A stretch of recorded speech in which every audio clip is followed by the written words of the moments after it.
Sin acuerdos, pues poco se avanza en cualquier terreno, y los acuerdos suponen cesiones mutuas y naturalmente somos conscientes de que ello será necesario.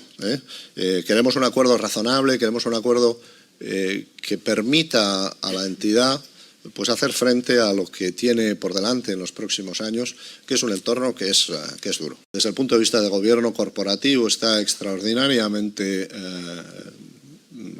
reglamentado, en el sentido de que pasan las decisiones por la Comisión de Remuneraciones, por el Consejo, eventualmente por la Junta General de Accionistas, con la máxima publicidad, y por tanto desde ese punto de vista creo que el marco normativo es robusto. Lo que no podemos es irnos a la inacción, porque si nos vamos a la inacción lo que pondremos es en peligro la sostenibilidad de los puestos de trabajo, no de las 8.000 personas afectadas, sino de las 43.000 que quedan en CaixaBank, y que queremos lógicamente preservar y desarrollar su futuro profesional de la manera más adecuada. Tenemos que conseguir, para tener una economía flexible y una economía productiva y una economía que se adapta, que personas que están haciendo una determinada función puedan dejar de hacerla cuando ese tipo de trabajo ya no necesita tantas personas, puedan dejar de hacerla y no prejubilarse a los 50 años y dejar de producir para la sociedad.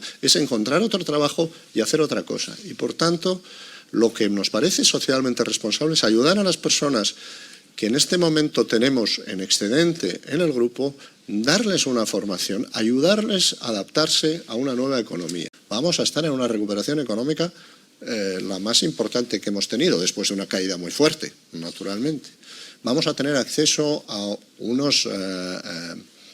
programa de ayudas de Bruselas, del Next Generation de la Unión Europea, por importes que nunca habíamos soñado. Tenemos una serie de inversiones que hacer en sostenibilidad, en digitalización. Todo esto requiere personas.